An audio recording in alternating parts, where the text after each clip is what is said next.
Recognize the member from Hennepin, Representative Hortman. For what purpose do you rise?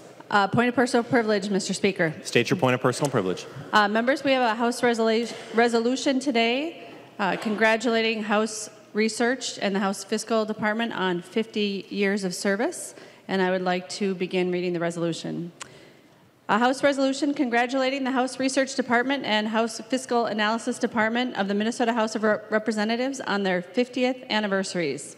Whereas House Research was created by the Rules Committee of the House of Representatives of the state of Minnesota in 1967 in order to provide research services for the House of Representatives, and whereas as of its beginning on August 1st, 1967, House Research has provided nonpartisan research, assistance to committees of the House, and, Mr. Speaker, I'd yield to Representative Lyndon Carlson. He will yield, Representative Carlson. Mr. Speaker, whereas the mission of House Research is to help legislators and committees make informed legislative decisions by providing information and analysis that is credible, accurate, and useful. And I'd like to yield, Mr. Speaker, to Representative Davids. He will yield. Representative Davids. Thank you, Mr. Speaker. Whereas the first two fiscal analysts were hired by the House in 1967, and whereas the House Fiscal Analysis Department provides experienced help in tracking the state budget and in providing accurate fiscal information that is crucial to the House's mission of creating and balancing the Minnesota budget. And I would yield to the lady from Hennepin, Majority Leader Pepin. She will yield. Representative Pepin.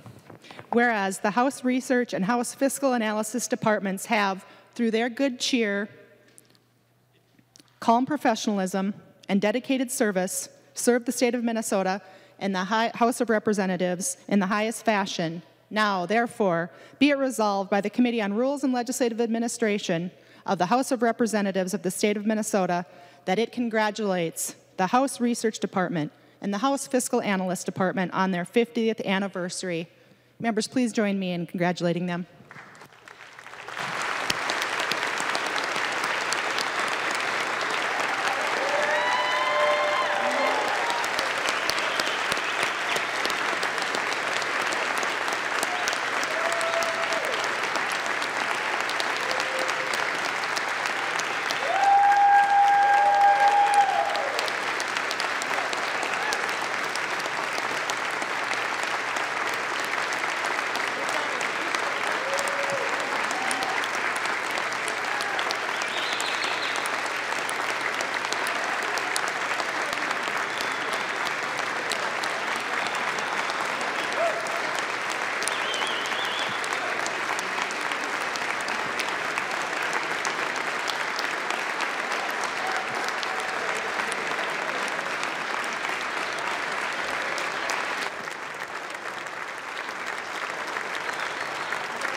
On behalf of all of us, thank you for your hard work and service. We really appreciate it. And members, there will be refreshments in the retiring room right now when we take up bills. Thank you, everyone.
Calendar for the day. The first bill on the calendar for the day is House File 593. The clerk will report the bill. House File number 593, number 1 on the calendar for the day, an act relating to real estate appraisers, the first engrossment. Recognize the member from Stearns, Representative O'Driscoll, to introduce your bill. Thank you, Mr. Speaker and members. House File 593 is the annual appraisers technical correction bill. As members know, we do have different disciplines in different areas that the state regulates, and this is the day for appraisers to have their bill on the House floor. And Mr. Speaker, before we proceed, there is an amendment. There is an amendment at the desk. The clerk will report the amendment. O'Driscoll moves to amend House File number 593, the first engrossment, and the amendment is coded A17-0368. Recognize the member from Stearns, Representative O'Driscoll, to your amendment. Thank you, Mr. Speaker and members. In consultation with the working group of appraisers and the Department of Commerce, the effective date of this legislation is going to be changed to July 1st with the amendment from instead of August 1st, which is the traditional day that laws become effective in the state of Minnesota. The purpose for this is it better coincides with licensing expiration and renewal. Members, I encourage a yes vote on the amendment. Thank you. Any discussion on the A17 amendment? Seeing no discussion, all those in favor of adoption of the A17 amendment signify by saying aye. Those opposed, no. The motion prevails. The amendment is adopted. There are no further amendments at the desk. The clerk will give the bill its third reading. Third reading, House File number 593 as amended. Third reading. Discussion on House File 593 as amended. Any discussion on the bill as amended? Seeing no discussion, the clerk will take the roll on the bill.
Clerk will close the roll.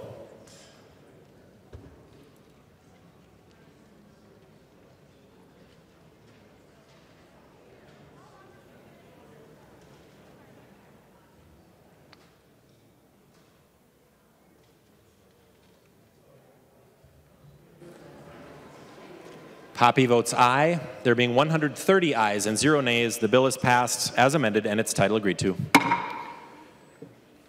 The next bill on the calendar for the day is House File 676. The clerk will report the bill. House File number 676, number 2 on the calendar for the day, an act relating to commerce. Recognize the member from Fillmore, Representative Davids, to introduce your bill. Thank you, Mr. Speaker and members. House File 676 is a bill dealing with pesticide applicators. And I'd like to discuss the amendment first, if I could, Mr. Speaker. Representative Davids offers the following amendment. The clerk will report the amendment. Thank you, Mr. Speaker. Davids moves to amend House File number 676, and the amendment is coded A17-0366. Recognize the member from Fillmore, Representative Davids, to your amendment. Thank you, Mr. Speaker and members. To the A17 amendment, if you just look, it says, and without any cancellation or discontinuance penalty, the commercial application company must provide annual written notice to the customer of the customer's ability to cancel or discontinue the agreement at any time. This is very consumer friendly. I'd appreciate your support. Discussion on the A17 amendment. Seeing no discussion, all those in favor of adoption of the A17 amendment signify by saying aye. Those opposed, no. The motion prevails. The amendment is adopted. There are no further amendments at the desk. The clerk will give the bill its third reading. Third reading, House File Number 676, as amended. Third reading. The member from Fillmore, Representative Davids, to your bill. Thank you, Mr. Speaker. Mr. Speaker, the bill as amended basically does, it allows a person that has a pesticide applicator an annual contract. You still have the annual contracts, but the customer would be able to cancel at any time for full refund of unused applications. The member from Olmsted, Representative Liebling. Thank you, Mr. Speaker. I wonder if Representative Davids would yield to a question or two. He will yield. Representative Liebling. Thank you, Mr. Speaker. And Representative Davids, even though you're behind me, I'm sorry, I can't turn and face you. But Representative Davids, I appreciate the amendment, first of all. I do think that's more consumer friendly. And I just want to be sure, Representative Davids, this is, first of all, does this apply to people who are getting fertilizer applications on their lawns and weed control and that kind of thing, as happens in a lot of suburban areas in particular, but really everywhere across the state? Is that what this is applying to? The member from Fillmore, Representative Davids. Thank you, Mr. Speaker. And to the lady from Olmsted, yes. Representative Liebling. Thank you, Mr. Speaker. If he would continue to yield. He will yield. Representative Liebling. Thank you, Mr. Speaker. So Representative Davids, could you just be really clear now about what the process will be for the consumer? So I understand, sometimes a consumer has a contract with one of these companies to apply, say, fertilizer and weed control to their lawn, and they do that for one season. And then I had understood that under current law, the lawn company had to get the consumer to re-up for the next year. And under this bill, what exactly will happen now from the consumer's point of view? The member from Fillmore, Representative Davids. Thank you, Mr. Speaker and Representative Liebling. What it does, right now you have an annual contract. You would still have an annual contract, but I just look at my annual contract. It's not with this, it's with a commercial lawn applicator, and you can pick 1 or 6 treatments throughout the year. I usually do 6 because I want my lawn to look nice. And so right now, by law, you have to have a signature on every application. Not every application like an application for the contract, but every application for your yard. And so what this would do is that this basically says you don't have to do that. Once you have an annual contract, that's fine. And then if you decide you want to get out of the contract, you can without penalty, what the amendment did. It says you can get out of that contract with no penalty, and you'd be refunded any unused portion for applications that were not used. Representative Liebling. Thank you, Mr. Speaker, and if Representative Davids would continue to yield. He will yield. Representative Liebling. Representative Davids, I'm still a little bit unclear. I'm thinking about a consumer signs a contract for a year's worth of applications, how many that is. And then that year is over and we're up to the next spring season or winter when the company is getting their work lined up for the next year. Do they have to come back to the consumer and say, do you want my services this next year, or does it now, under this bill, continue automatically? So the first thing the consumer might notice is that somebody's out there again putting fertilizer on the lawn. The member from Fillmore, Representative Davids. Thank you, Mr. Speaker. Representative Liebling, the way I understand it, you would still have an annual contract. We're not changing the fact that you have an annual contract. And I believe that you would have to sign it once a year. I don't know I don't think it automatically renews. So you have your contract, but basically what we're doing here is we're saying some people are having trouble getting out of these contracts, and the industry came to me and said, we want to be user-friendly, consumer-friendly. Anytime anybody wants to cancel for any reason, you can do that. So you would still have an annual contract, and you would re-up it every year, but you could cancel anytime you wanted to. Representative Liebling. Well, thank you, Mr. Speaker and members. I appreciate that, Representative Davids, and on that representation, I'm going to support the bill, but I do have some concern when you say that the industry came to you and asked you to do this, because of course any company can do that. Any company can allow its subscribers to cancel whenever they want to if that's what they choose, if that's what they write into their contract. So it seems a bit strange to me that they need to come and change the law in order to do what they could do anyway as individual businesses. But on the representation here from Representative Davids that what we're doing is not automatically continuing these contracts from year to year, I'm going to support the bill. Thank you. The member from Hennepin, Representative Slocum. Thank you, Mr. Speaker. I want to thank Representative Davids. This is a great bill. It's consumer friendly, and I would urge you to vote for it.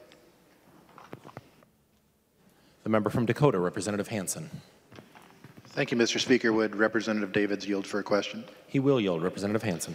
Thank you, Mr. Speaker. Representative Davids, mine is a clarifying question. In reading the bill, it refers to commercial licensed applicators, and there are other definitions in the pesticide law that are for structural pest control. Is the bill as it's written and amended only for those commercial applicators, not the structural pest control applicators? The member from Fillmore, Representative Davids. Thank you, Mr. Speaker. I believe it's only for the commercial pesticide applicators. Any further discussion on House File 676 as amended? Seeing no further discussion, the clerk will take the roll on the bill.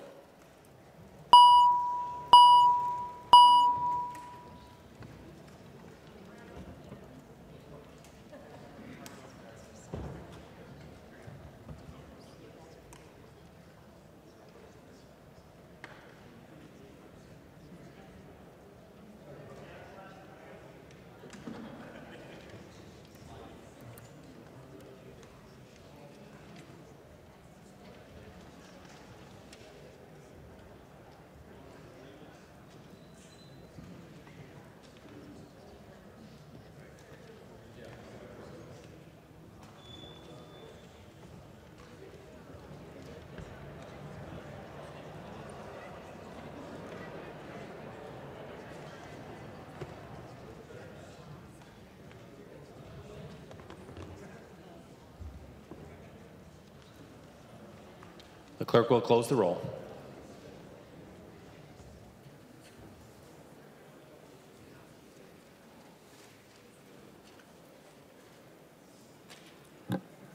There being 129 ayes and 0 nays, the bill is passed as amended and its title agreed to. The next bill on the calendar for the day is House File 1294. The clerk will report the bill. House File number 1294, number 3 on the calendar for the day, an act relating to commerce. Recognize the member from Scott, Representative Loonan, to introduce Thank your you, bill. Mr. Speaker and members. House File 1294 is an attempt to close a loophole from a bill that passed the legislature 3 years ago that dealt with the contractual relationship between companies and commission sales reps. What that law currently says is that the laws that have to be adhered to on that contract are the laws of the great state of Minnesota. However, there's a loophole there that dealt with sales reps of simply components instead of entire products. And companies are interpreting that they can go by the law of the state where the company is housed out of. This House File 1294 closes that loophole and says if the sales rep lives in Minnesota, we'll follow Minnesota law. Members, I appreciate your support. There are no amendments at the desk. The clerk will give the bill its third reading. Third reading, House File number 1294. Third reading. Discussion on House File 1294. Seeing no further discussion, the clerk will take the roll on the bill.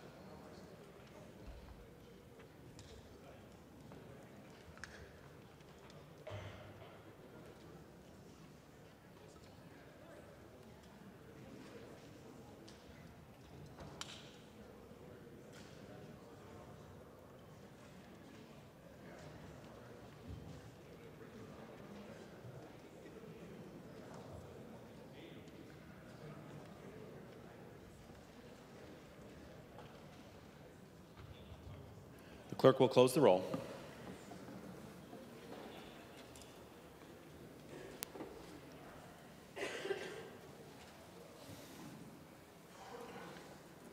There being 129 ayes and 0 nays, the bill is passed and its title agreed to. Recognize the member from Ramsey, Representative Mahoney. For what purpose do you rise? Point of personal privilege, Mr. Speaker. State your point of personal privilege. Mr. Speaker, members, on the 18th, one of the commissioners of our state passed away, way too young, at age 67. Josh Tilson was the commissioner of the Bureau of Mediation Services. Josh, and I'm going to call him Josh because I've got to know him over the last 4 or 5 years, was a truly dedicated man. Dedicated to working out issues and problems of conflict without having to go to court. Josh has worked for the state for 30 years. Prior to that, Josh worked for the HERE Local 17 hotel and restaurant workers and always had the common person's good at heart. And I got to know Josh, as I said, about 5 years ago. And for those of you who had gone through the father rights wars that we'd had around here, Josh came to me in one of my moments of anger and said, you know, the governor has pocket vetoed your bill. How about we try to pull people together and work together? And as you all know, I have a great reputation of working together, and having someone convince me that it would work, I was skeptical. Josh didn't just talk the talk, he walked the talk about it.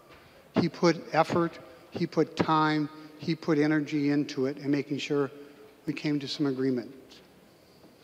Josh left a wife, his children, and many friends, and people who admired him.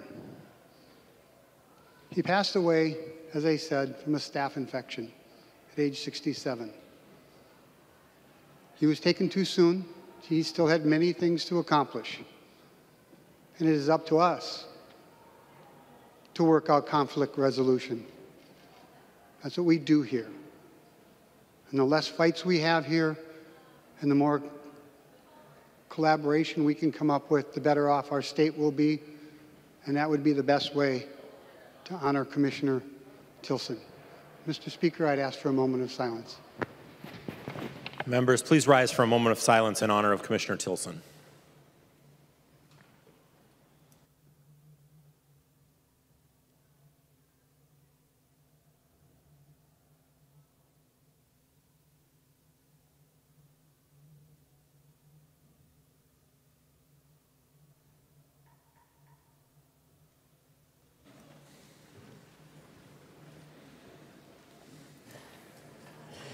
The next bill on the calendar for the day is House File 1397. The clerk will report the bill. House File number 1397, number 4 on the calendar for the day, an act relating to life insurance. Recognize the member from Carver, Representative Hoppe, to introduce your bill. Thank you, Mr. Speaker. Mr. Speaker and members, House File 1397 is my bill, and it's dealing with people that commit an act of terrorism should not profit by their life insurance policy. So if you're in the planning for committing an act of terrorism, we don't think that you should be able to, as part of that, provide for your heirs or whoever you want by increasing your life insurance policy. And so the bill simply states that an act of terrorism shouldn't allow you to gain in that way. And Mr. Speaker, there is an A1 amendment that I believe is being distributed right now.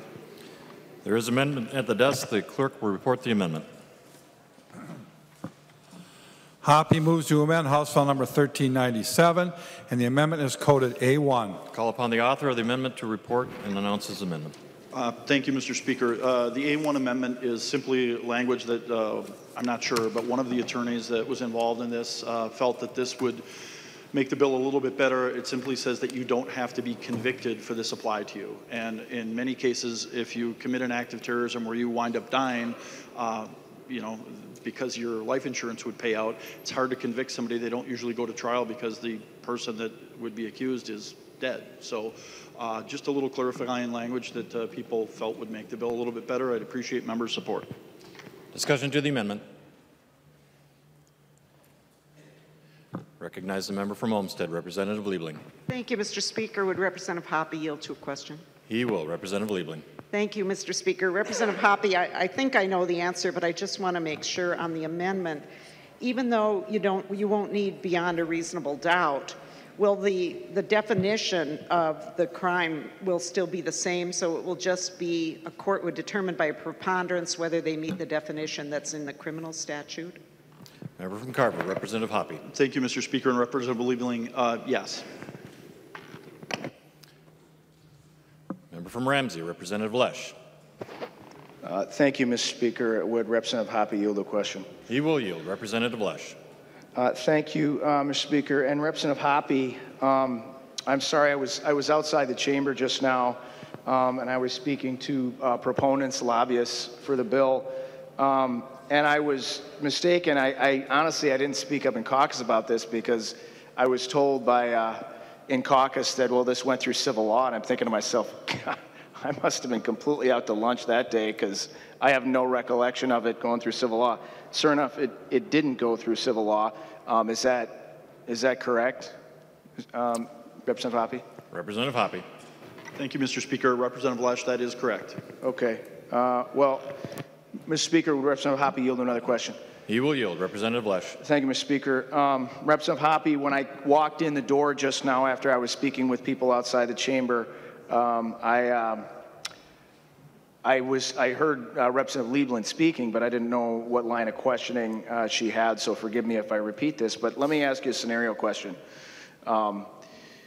Let's say there is a spouse of a person who was protesting out on I-94, okay?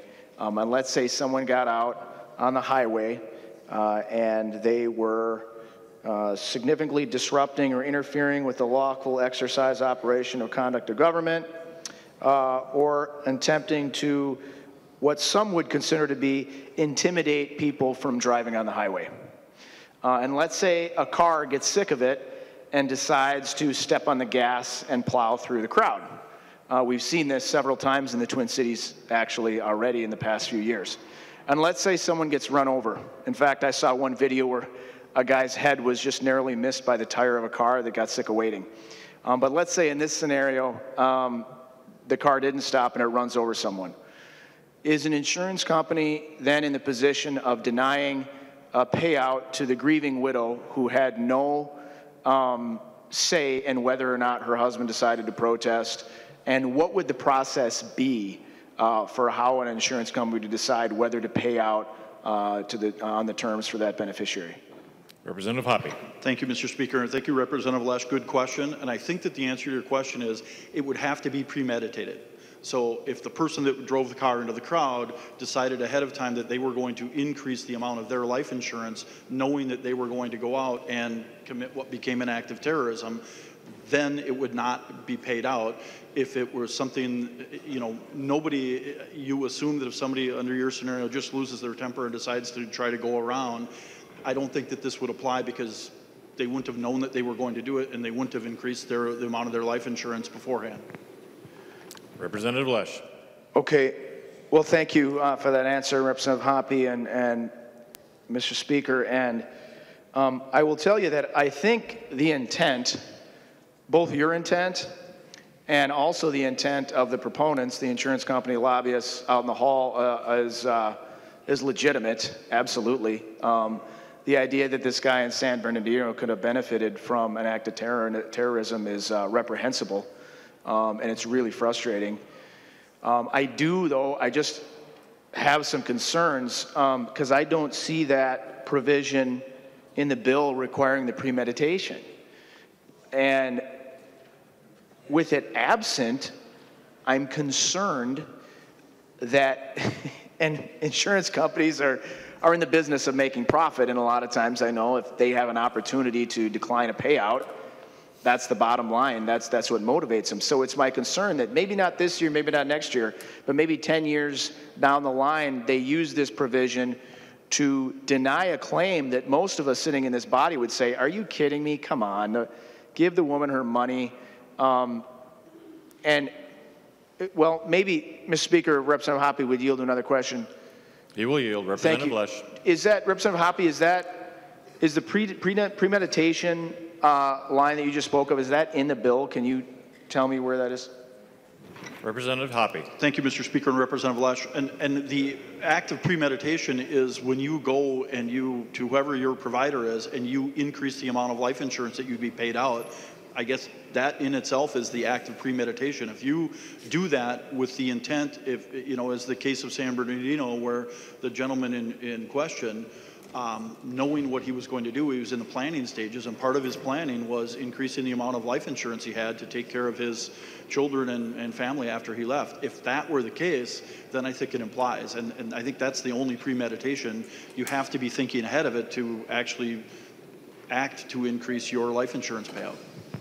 Representative Lesh. Thank you, Mr. Speaker, and thank you for that, Representative Hoppe, and I get that. I totally understand that, and I think that's totally legitimate, and someone's showing you right now where it might be in there, which is good. But would Representative Hoppe yield to another question, Mr. Speaker? He will yield. Thank you. Does the language place the burden on the insurance company who's going to deny the payout? Does the language of your bill place the burden on them to show that there was premeditation? And if there is, what's the timeline? Like this jerk out in California, he, I think, did it shortly before, right? Which would probably tell you, yeah, the guy was trying to earn money off of a heinous act of terrorism. But what if it was a year before or 2 years before? Is premeditation defined, and is there any amount of time ahead of time where it would be a prima facie case for premeditation? Representative Hoppe. Thank you, Mr. Speaker, and Representative Lesh. It's not defined unless it's defined somewhere else in statute, but as far as this goes, I think if the person, as part of planning to commit whatever heinous terrorist act that they're going to commit, as part of that planning, if they increase the life insurance, then I think that's going to be the case. If that's not shown to be the case, my guess is the beneficiaries could take the life insurance company to court if they decided that this was going to apply.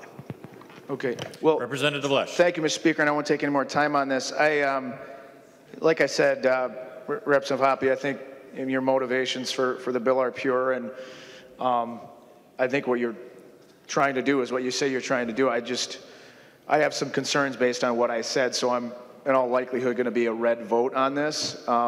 It might turn out that vote is wrong because that may be covered, but in light of the fact that I didn't see this in civil law, it didn't come through, I didn't have the opportunity to ask those questions of the proponents, so I have no doubt this bill is going to fly through here on a green board, but because of those reservations, I'm going to be a red vote on it for now. Thank you. Member from Hennepin, Representative Hillstrom. Thank you, Mr. Speaker. And to Representative Lesch's questions, members, the premeditation requirement is required in the criminal statute. So this applies to felony crimes. It must be premeditated act. It must involve violence to a person or property that is intended to terrorize, intimidate, or coerce, or significantly disrupt or interfere. So the actual act must be a person who commits a felony crime for further terrorism is guilty of that crime. So that is the full definition. I didn't read it word for word from the statute, but there is the premeditated requirement right in the criminal statute that this references. Members, the goal is to make certain that folks don't benefit. And if you read the language of the bill as it was originally introduced, which is still here now amended, it does limit the payments to the beneficiary to the premiums that were paid. So if someone made payments to an insurance company, their beneficiaries would get that money back. It limits the exposure for the insurance company when someone is committing an act of terrorism. So members, I encourage a green vote on this provision. We actually have had an incident here in this country where someone took out life insurance, then committed a terrorist act, and then the beneficiaries received a financial benefit. And that is not what we value here, and I believe that that is wrong. So I encourage a green vote. Member from Blue Earth, Representative Considine. Thank you, Mr. Speaker. And just before we started, I was talking to Representative Hoppe. As this goes forward, if we could somehow amend the bill, I know we can't do it now, so that the life insurance and the money goes to the victims, I think that would probably also satisfy the concerns that Representative Lesh has. But I think that would be a good way to make sure that the people that are hurt get some money, and at the same time, it would negate the idea that insurance companies are trying to just not pay out if they're going to pay the money out to the victims. Thank you. I'm going to vote green. Member from Olmsted, Representative Liebling. Member from St. Louis, Representative Schultz. Yes, will Representative Hoppe yield for a question? He will yield. Representative Schultz. So does this preclude, what precludes an insurance company, life insurance company, from writing this language into a new contract? Representative Hoppe. Mr. Speaker and Representative Schultz, I think the idea behind this legislation is to make it so right now there's kind of a gray area in statute, and I'm not sure about the San Bernardino case, but I believe that's in court right now trying to decide whether that gets paid or not. And I think all of the insurance companies just sort of wanted a blanket coverage to protect themselves and really to protect the consumers. Representative Schultz. So it sounds like that life insurance companies can write this into new contracts if they would like and sell those contracts, but it's for those existing contracts. Is that correct, Representative Hoppe? Are you asking the representative to yield? Yes, I am. Thank you. Representative Hoppe. Thank you, Mr. Speaker and Representative Schultz. I think it's correct. This would, if we pass this and it becomes law, it would apply to all current life insurance contracts and any future contracts as well. You are correct. Further discussion to the bill, to the amendment. Seeing none, all in favor of adopting the amendment, the A1 amendment, please signify by saying aye. Aye. All opposed? Amendment is adopted. Further discussion to the bill. There are no more amendments at the desk. Clerk will give the bill its third reading. Third reading, House File Number 1397, as amended. Third reading. Discussion. Member from Olmsted, Representative Liebling. Thank you, Mr. Speaker. And would Representative Hoppe yield? He will yield. Representative Liebling. Thank you, Mr. Speaker. Well, Representative Hoppe, I do think that your heart's in the right place. I think this is a good idea. But I'm also concerned that it isn't written tightly enough to really do what's intended. And so my first question to you is the companion bill in the Senate the same, or will this be going to conference committee so there'll be an opportunity to tighten it up a little bit more and make it better? Representative Hoppe. Mr. Speaker and Representative Liebling, the companion bill will not be the same as the Senate. If they adopt the amendment we did, then it would be the same, but we could certainly have them. If you have concerns, I'd be happy to talk to you about those, and we can try to tighten up the language between now and when it comes back here. Representative Liebling. Thank you, Mr. Speaker. Thank you, Representative Hoppe, because, you know, I am with Representative Hillstrom in that I think the standard for terrorism is good because it is in the criminal law. It does require the premeditation, I assume. I haven't looked at the statute, but I take her word for that, and that's good. I think, though, what might be missing is a relationship to the purchase of the policy. And I know we have that for suicide, I think, and I'm not sure if it's law or if it's just written into policies. If a person commits suicide within a certain number of years of buying a policy, then, you know, there's sort of an assumption built in law that they bought the policy because they intended to commit suicide, and we want to discourage that. And this should be the same.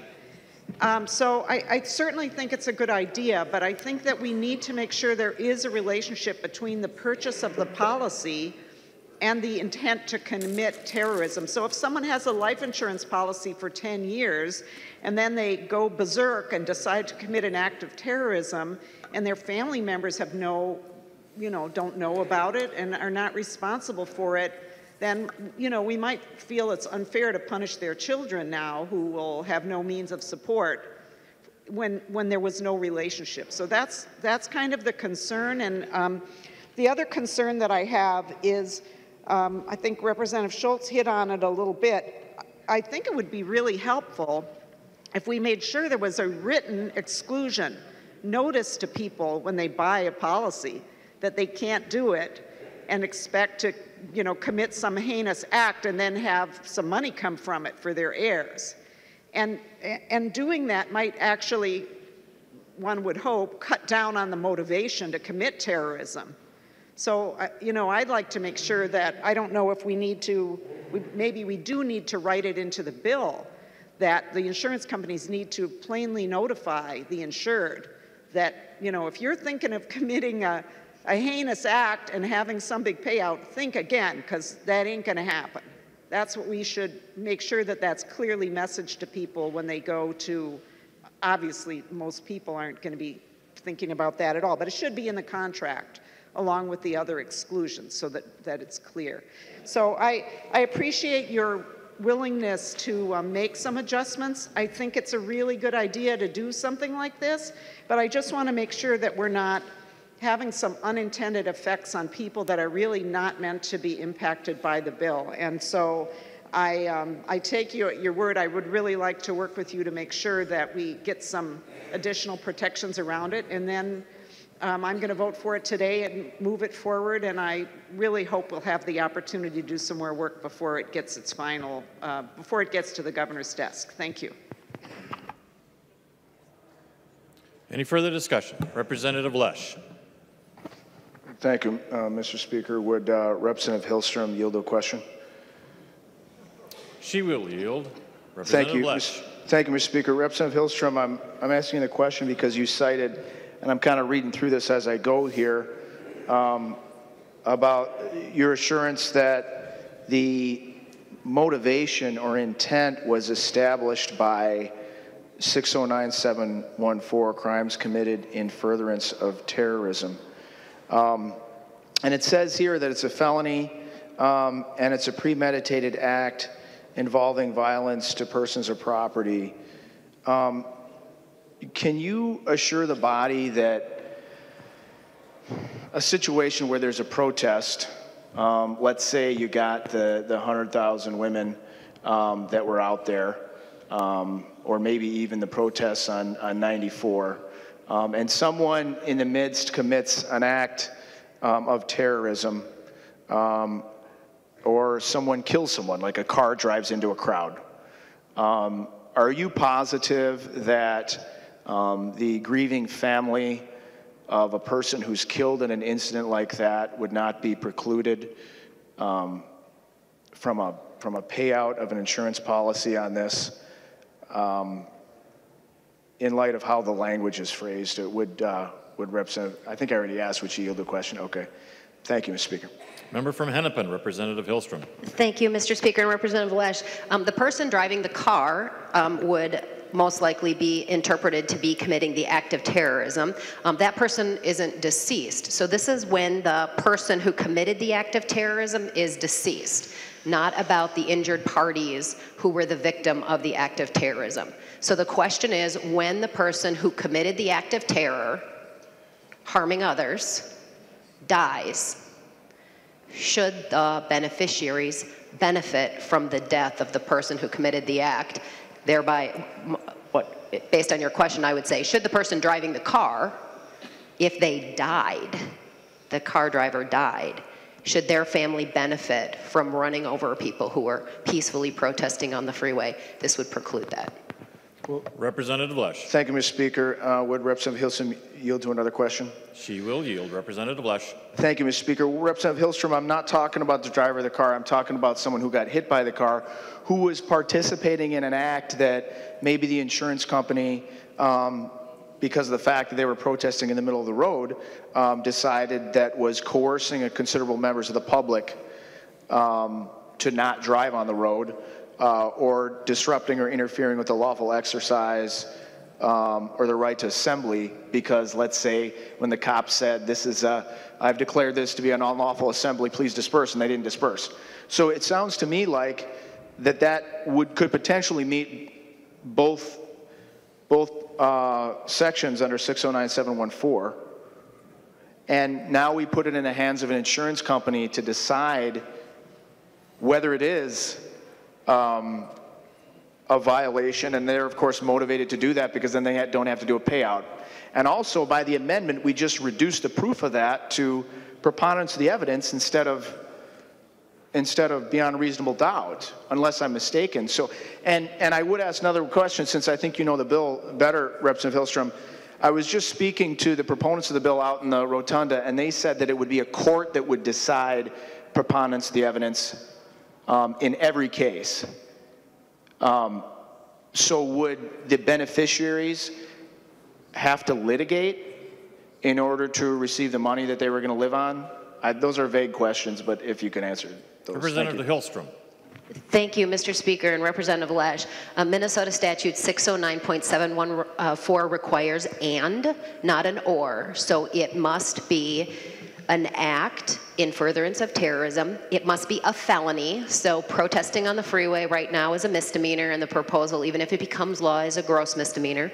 So those don't meet the standard because it must be a felony, and it must be premeditated.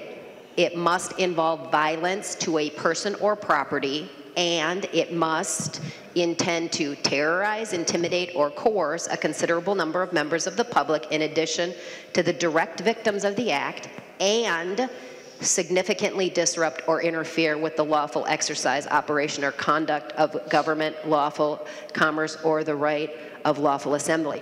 So it requires, all of those are ands, not or. So a peaceful protest, or even a protest on the freeway that people consider disruptive, if you get a conviction, it would not rise to the level of a felony level here based on it. And unless, of course, you had someone, again, premeditatedly committing acts of violence that were felony levels, and their intent was to terrorize, intimidate, coerce, and significantly disrupt or interfere. So, Representative Lesh, so that's the case. Now, what would happen, and the way this works, is the insurance company would make a determination that they do or don't want to pay based on what they believe to be this furtherance of terrorism, and then they would have to go, it would go through a court process. So typically what happens is an insurance company would decide, I believe you don't meet the standard under the contract, we refuse to pay, you sue, you go to court, and then the court decides yes or no, you don't need to pay. And so that tends to be the way contract law works. If someone refuses to pay, people have to sue to get their money. Representative Lesh. Well, thank you, Mr. Speaker, and Representative Hillstrom. Thank you for the answers to those questions. I guess the answers don't yet satisfy me because, one, several of the protest cases on streets have been charged as felonies in the metro area. And so I'm not satisfied that they're all misdemeanors. So there have been several that have been charged as felonies, and some of the felonies have later been dropped and dismissed, but there still exists some. And so I'm wondering about this family who didn't agree with the brother or the father or the mother's decision to go out and stand on the road. They thought that was dumb, but nonetheless they did it. And now it sounds to me like this is putting it in the hands of an insurance company who is financially motivated to deny the payout to make the call about whether or not this was an act in the furtherance of terrorism. And it sounds like we're making it really easy for them to do that. So while this should be a simple thing, I think, in light of, because, yeah, what happened in San Bernardino is ridiculous. They shouldn't get the money. But I feel like this is tying in a lot more than maybe what we intend to do. But like Representative Liebling said, she wants to work with Representative Hoppe between now and when it comes back. So it'd be my hope that maybe some of those questions could get resolved, and maybe we could tighten that up a little bit. Thank you, Mr. Speaker. The member from Dakota, Representative Halverson. Thank you, Mr. Speaker. I just wanted to rise as a member of the Commerce Committee who heard this legislation in support of the bill. We did have a very good discussion in committee. We have some additional, the amendment that got adopted, I think, came out of some of the discussion that we had in committee. So we did debate this thoroughly in committee. And This is a commerce issue because it's going to have it could potentially have a very big impact on rates people pay for insurance. And if people are using nefarious purposes to take out life insurance policies and unjustly enrich their heirs when they have an intent to commit an act of terror, that could have a real impact on ratepayers in insurance. And we talk about those issues all the time when it comes to making sure that we're being fair to the public. We're sharing risk, and I don't think that members of the public have any right or any responsibility to share risk with people who fraudulently take out life insurance policies while they are intending to commit an act of terror. So it's unfortunate we live in a world where we have to have this debate and discussion, and we have to pass these kind of laws. But it's very clear from the San Bernardino case that this is an issue that we need to take care of for the consumers of Minnesota. So thank you, Representative Hoppe. I'll be voting for your bill. Member from Carver, Representative Hoppe. Thank you, Mr. Speaker. Thank you, members, for a good discussion. I didn't think the discussion would go on this long about this bill, but I very much appreciate it, and we'll look forward to working with the authors, the sponsors of the bill, and get something that we can, Representative Liebling will work to address your concerns. And members, I appreciate all the discussion here, and I would ask for a green vote. Thank you. Seeing no further discussion, the clerk will take the roll on the bill.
Clerk will close the roll.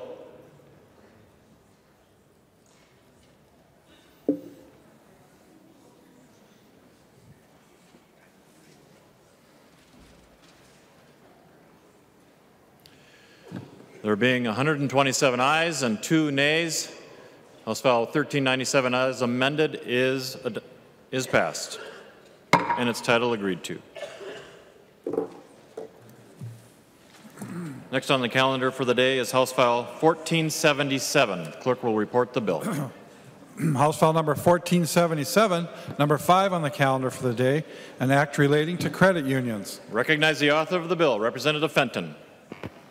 Thank you, Mr. Speaker and members. House File 1477 allows credit unions to use technology such as email as a way to communicate with their members, permitting electronic meeting notifications and voting.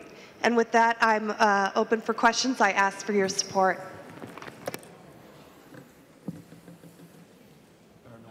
There are no amendments at the desk. The clerk will give the bill its third reading.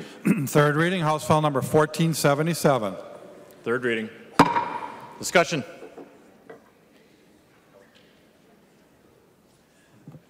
Member from Hennepin, Representative Slocum. Thank you, Mr. Speaker. I just want to thank you for bringing this bill forward. Let's save those trees. Representative Fenton.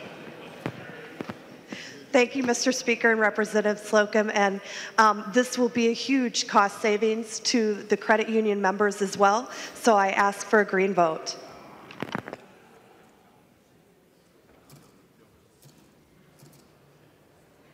Member from Carlton, Representative Sundin.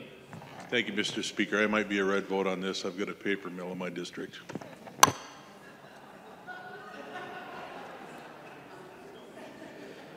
Any further discussion? Further discussion? Seeing none, the clerk will take the roll on the bill.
Clerk will close the roll.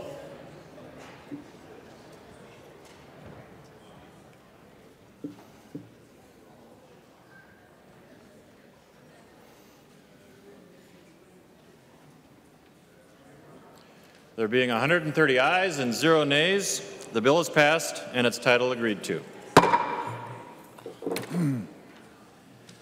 Next House file on the calendar for today is House File 1732. Clerk will report the bill. House File number 1732, number 6 on the calendar for the day, an act relating to insurance, the first engrossment. I call upon the author of the bill, member from Carver, Representative Hoppe. Thank you, Mr. Speaker. Mr. Speaker and members, this is a bill that deals with how the Department of Commerce in Minnesota regulates and audits insurance companies. And we passed this bill, we started working on this bill back in January, right at the start of the session, and I'll kind of speak to the amendment that I think is being distributed right now. This is a bill where the Department of Commerce has worked with the insurance companies all the way through and come up with, finally, with a compromise that everybody likes. And I would like to commend the people from the Department of Commerce and the insurance companies for getting together and working out a compromise. As Representative Mahoney said so eloquently earlier, we're here to compromise, and I can't say it as well as you did, but we're here to get those things done, and I think this is the way that it's nice when things work out this way. So with that, Mr. Speaker, the A3 amendment is one that I would like to offer. There is an amendment at the desk. The clerk will report the amendment. Hoppe moves to amend House File number 1732, the first engrossment, and the amendment is coded A3. Discussion to the amendment. Member from Hennepin, Representative Nelson. Thank you, Mr. Chair, or Mr. Speaker, and would Representative Hoppe stand for a question? He will yield. Representative Nelson. Thank you, Mr. Speaker. Representative Hoppe, and when this was in government operations, there was some discussion that you were still working on it, that there were some issues to work out. Does this amendment take care of those issues? Representative Hoppe. Mr. Speaker and Representative Nelson, thank you for the question. I believe it does. That day, Mr. Brickwitty from the Department of Commerce, they still had some issues, and they are okay with this amendment and with the bill as it will be, hopefully, as amended. Representative Nelson. Well, thank you, Mr. Speaker. And as I said in conference or in the Government Operations Committee, committee work should be done in committee, and we try to get those stuff when we're on the floor. We're not having to continue to fix them. So, as this bill goes forward, I'm glad that the issues got worked out. Further discussion to the amendment. Seeing none, all those in favor of adopting the A1 amendment, please signify by saying aye. Aye. Opposed? Motions prevail and the amendment is adopted. There are no more amendments at the desk. The clerk will give the bill its third reading. Third reading, House File number 1732, as amended. Third reading. Discussion. Representative Hoppe. Thank you, Mr. Speaker and members. Thank you for the much more brief discussion on this. And Representative Nelson, to your question, if the agreement wouldn't have been worked out to the satisfaction of both the insurer, the insurance companies, and the Department of Commerce, we wouldn't be hearing the bill today, and we would have let them keep working on it.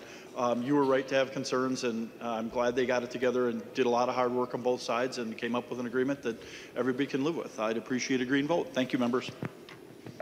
Clerk will give the bill, the clerk will take the roll on the bill.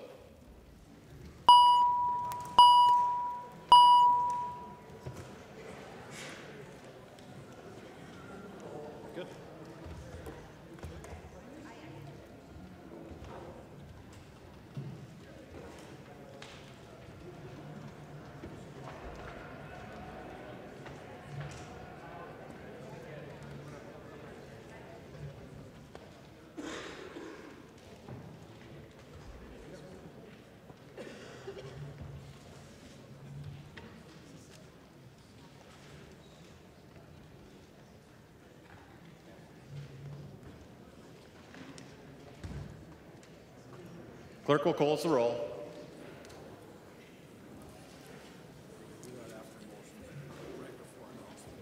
Okay.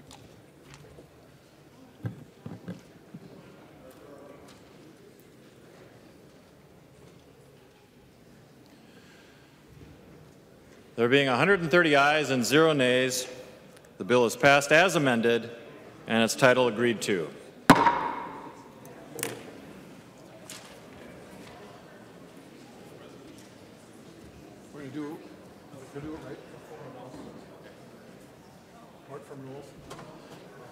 Reports from the Committee on Rules and Legislative Administration. Pepin from the Committee on Rules and Legislative Administration, pursuant to Rules 1.21 and 3.33, designates the following bills to be placed on the calendar for the day for Monday, April 24th, 2017, and establishes a pre-filing requirement for amendments offered to the following bills. House File numbers 809, 812, and 1712, and Senate Files 341 and 562. Motions and resolutions.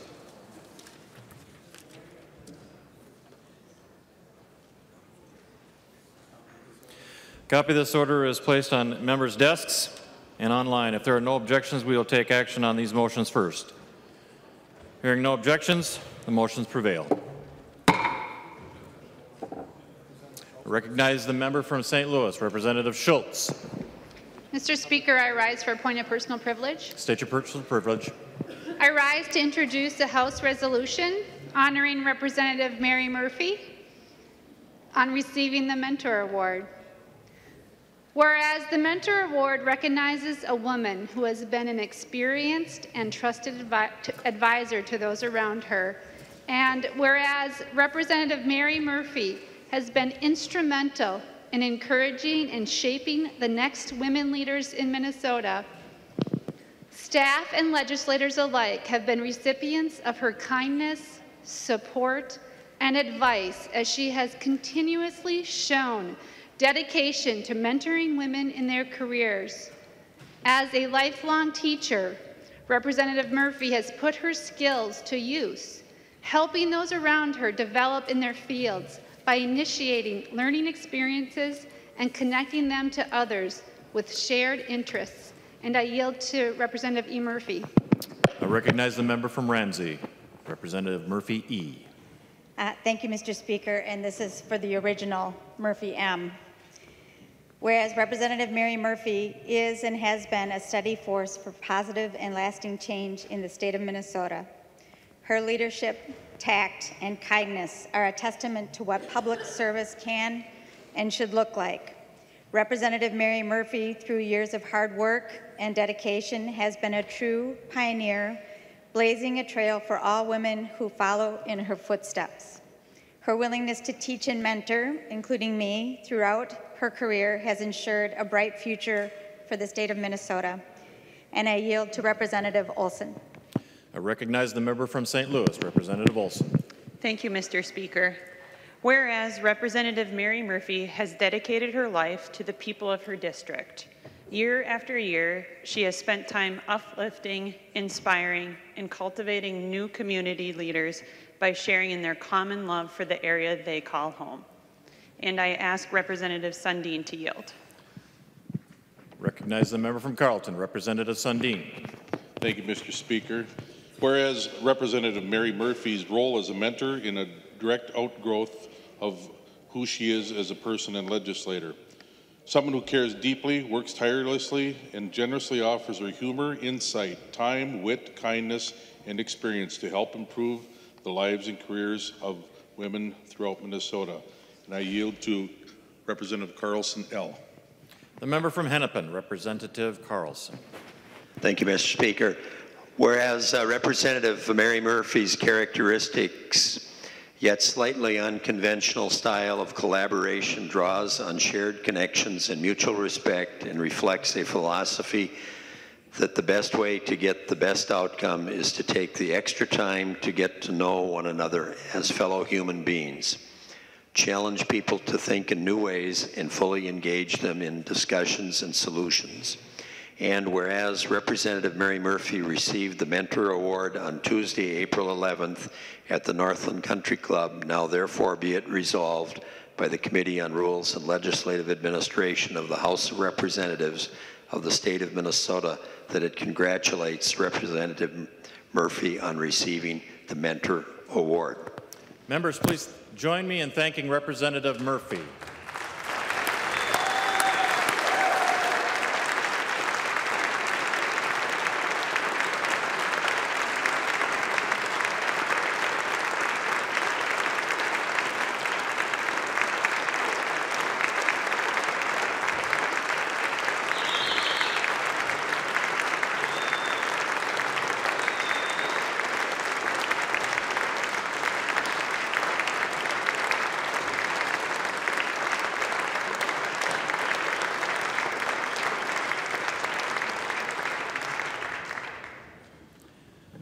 I recognize the member from St. Louis, Representative Murphy M.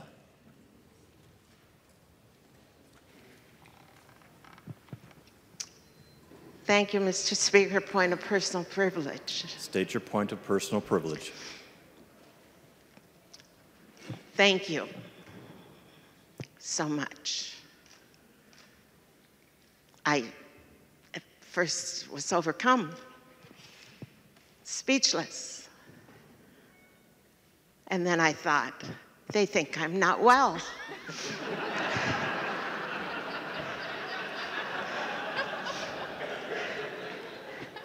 They think I'm going to leave the House of Representatives and quit. Well, that's not going to happen.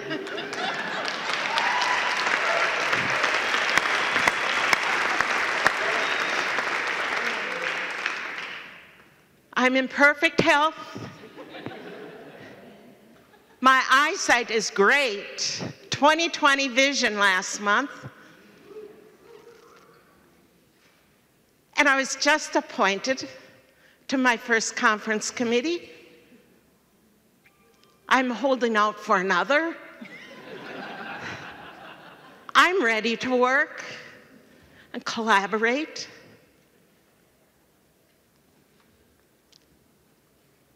And I'm ready to finish our work on time so we can have a wonderful interim. And I invite you to walk with me through the process and give each other comfort when we need it and smile when we need it. And let's go forward and progress into the future. I'm overwhelmed. And thank you.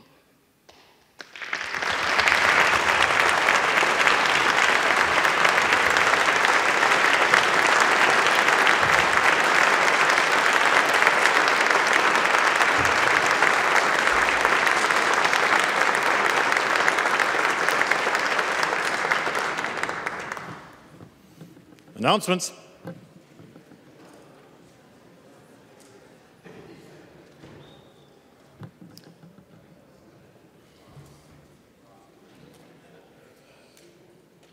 Member from Ramsey, Representative Kunesh-Podein.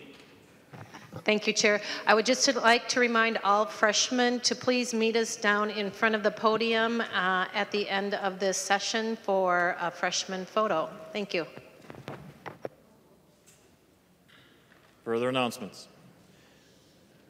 Representative Eklund.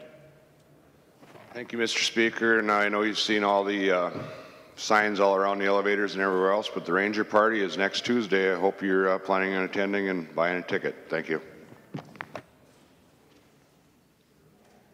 Further announcements. Member from Hennepin, Majority Leader Pepin. Thank you, Mr. Speaker. I move that when the House adjourns today, it adjourns until 3:30 p.m., Monday, April 24th, 2017. Representative Pepin moves that when the House adjourns today, it adjourns until 3:30 p.m., Monday, April 24th, 2017. All those in favor signify by saying aye. All opposed? Motion prevails. Representative Pepin. I move that the House do now adjourn. Representative Pepin moves that the House do now adjourn. All those in favor signify by saying aye. All opposed? Motions prevail, and the House stands adjourned until 3:30 p.m. Monday, April 24th, 2017.